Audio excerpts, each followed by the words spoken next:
Então nós temos a promessa dele se revelar a nós, mas o quanto nós estamos realmente querendo conhecer a ele. Olá, gente! Seja bem-vindo a mais um vídeo aqui no canal. Antes de qualquer coisa, eu quero te convidar a se inscrever no canal. Aquela coisa, né, que você sabe que tem que fazer. Por favor, me ajuda aí, né? Tô aqui, tô num cenário bonitão aqui, ó, gravando pra vocês. Então, comenta aqui, curte, interage com a gente, tá bom? E se esse vídeo fizer sentido pra você, gerar algo no seu coração e você quiser compartilhar com outras pessoas, compartilha esse vídeo também. Combinado? Então, vamos lá pro vídeo. Hoje no De Frente com a Nay, eu vou falar sobre transformação interior. Me fizeram uma pergunta que é como deixar Deus mudar a minha vida. Como de fato eu preciso entender o que eu preciso mudar, enfim.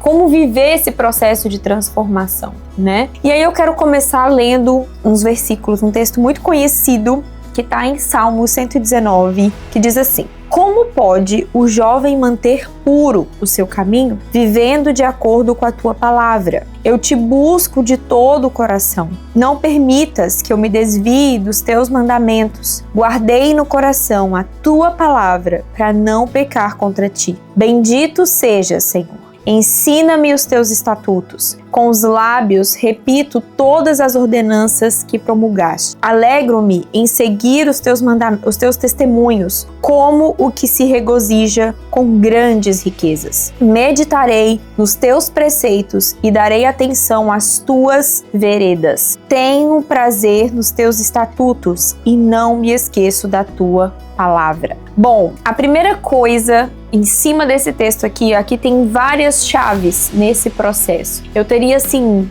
N versículos nas escrituras para compartilhar, mas eu achei que a declaração do salmista aqui nesse salmo, né, no 119, ela é tão completa que eu acho que a gente pode basear esse início de uma caminhada, de uma busca por um relacionamento e uma transformação em cima disso aqui. Então a primeira coisa que ele diz aqui, vivendo de acordo com a sua palavra. Isso exige de você um nível de obediência. Primeiro, de busca pela palavra, de saber que as escrituras, ela deve ser o que rege a sua vida, o que rege o seu coração, o que rege as suas motivações. Você precisa ter as escrituras perto do seu coração, perto do seu entendimento, da sua mente. Então, e você precisa entender que isso vai te requerer um nível de obediência. Então, quando você precisar pedir perdão para alguém, é que você não tá muito afim de pedir perdão. Isso vai exigir de você um nível de obediência, de quebrar o seu orgulho, de abrir mão, de estar certo, de deixar o Senhor ser o seu juiz, de confiar no cuidado de Deus, na verdade de Deus para você. Então, a primeira coisa é você estar disposto a obedecer. A Bíblia diz que o Espírito Santo, ele nos convence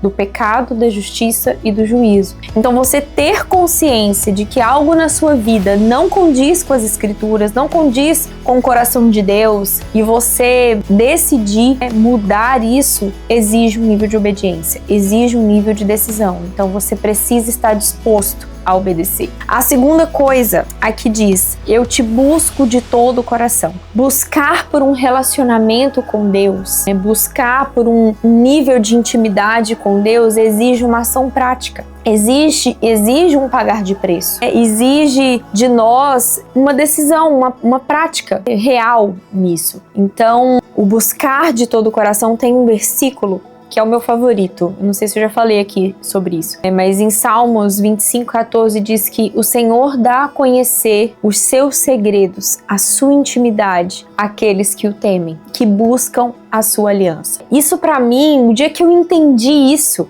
que o Rei, o Deus do universo, o Criador de todas as coisas, ele deseja se relacionar comigo de uma maneira íntima, compartilhando seus segredos comigo, compartilhando seu coração comigo. Essa se tornou a busca da minha vida, sabe? Buscar pelo coração dele, buscar pelos pensamentos dele, buscar pela visão dele. Senhor, como o Senhor vê essa situação? Me ajuda a enxergar isso com os seus olhos, me ajuda a enxergar isso com o seu coração. Isso é uma chave da nossa vida. E isso tem que ser um pulsar do nosso coração. Isso tem que ser um desejo ardente, sabe? Então ninguém pode ser transformado sem querer ser transformado. E quando a gente busca por essa presença, por esse relacionamento, por esse lugar que nos é disponível através de Jesus, você nunca mais é o mesmo. Porque a luz dele invade as trevas que há em nós, né? Quando eu falo as trevas, é aquilo que ainda não teve luz, não teve pureza, não teve verdade revelada, não teve vida liberada, né? Então, quando a gente decide por essa busca de, ok, Senhor, eu quero te conhecer, eu quero conhecer seu coração, eu quero pensar como o Senhor pensa, eu quero sentir como o Senhor sente. Quando você faz essa busca de todo o coração, de todo o coração. A Bíblia diz que nós não somos decepcionados, porque Ele recompensa, Ele é galardoador, Ele recompensa aqueles que buscam por Ele.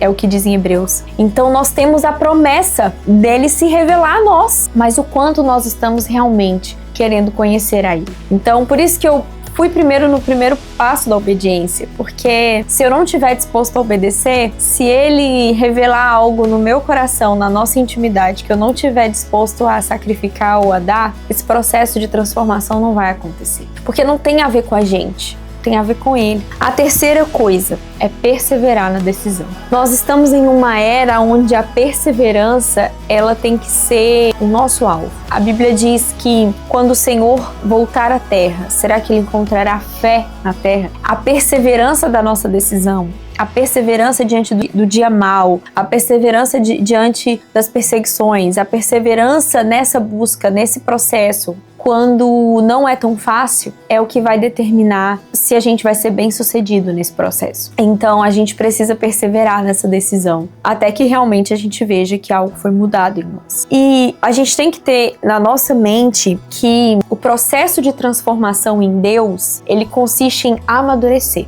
onde a gente permite que o Senhor pegue aquilo que nós não somos, né? Porque nós fomos criados à imagem e semelhança de Deus. O pecado roubou essa essência de nós. E quando nós nos voltamos para Deus, a gente volta nessa busca pelo resgate da nossa identidade de filhos, pelo nosso resgate da identidade da natureza divina em nós. Então, o processo de amadurecimento, como a gente vê em Efésios, é alcançar essa medida de Cristo. Ele é perfeito, eu não sou. Eu sou imperfeito, eu sou cheia de confusão, eu sou cheia de incertezas, inseguranças, medos, mas Ele não. Então, quando eu me entrego para viver essa busca por essa transformação, por ser como Ele, pensar como Ele, ter a natureza dele impressa no meu caráter, no meu pensamento, sabe? Esse é um processo que exige de mim decisão e perseverança.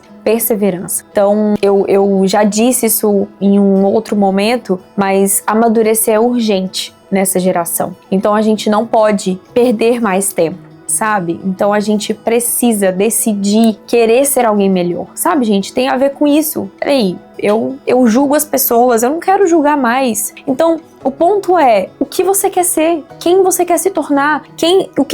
Qual impressão você quer deixar na vida das pessoas? E ninguém pode fazer nada por si mesmo, a não ser por intermédio de Jesus, a não ser por intermédio de Cristo, a não ser por intermédio da graça de Deus, da ação da palavra de Deus em nós, tá bom? Então, seja perseverante na sua decisão em amadurecer, em ser transformado, né? A quarta coisa aqui, né, que o salmista diz é: ensina-me os teus estatutos. A pessoa que ela deseja aprender, ela tem um coração humilde. Quem decide permanecer aprendendo encontrou o segredo da vida. Porque o dia que você achar que você já sabe de tudo, você já tá no fim da sua vida. Você concorda comigo? Porque se você acha que você não tem mais nada para aprender, que você já conhece sobre todas as coisas, isso é um nível de orgulho e prepotência muito grande. É porque o mundo é muito grande. Existem pessoas de diferentes personalidades no mundo. Você concorda comigo que é impossível a gente saber de tudo? É impossível a gente saber de tudo. Mas o Senhor é a fonte de todas as coisas. Então, se eu permaneço com o meu coração ensinável,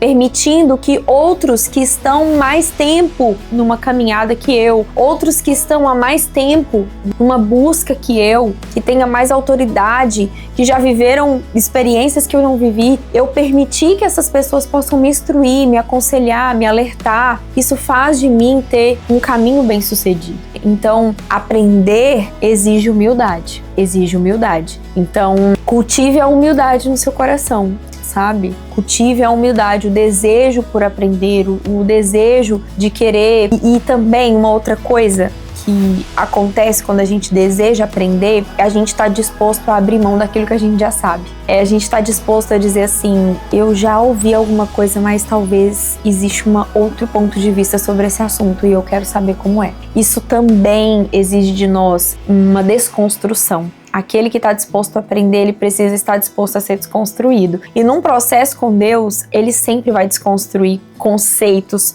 preconceitos que a gente tem formado que a gente nem tinha ideia, sabe? Eu já vivi isso muito, assim. Eu me lembro que quando eu fui pro seminário, eu passei 2 anos em um seminário teológico. O primeiro processo que eu vivi foi um processo de desconstrução, sabe? Foi um processo que eu falei, meu Deus, até aqui eu achei que eu conhecia alguma coisa sobre Deus, sobre as escrituras, e eu tô vendo que eu tenho muito pra aprender. E continuo com esse coração e com essa mentalidade. Eu tenho muito ainda pra aprender. O que eu compartilho aqui com vocês não é nada perto do que a gente ainda tem que alcançar. Pode ter certeza. E por último, ele diz, né? Meditarei nos teus preceitos e darei atenção às tuas veredas. Meditar e dar atenção. Gente, tudo que o inimigo tem feito nesse tempo é roubar a nossa atenção e a nossa mente. Quanto tempo hoje você já passou nas redes sociais? Seja sincero. Quanto tempo você já passou hoje pensando em nada? Pensando em coisas que não te agregam em nada. E não num livro que você leu, e não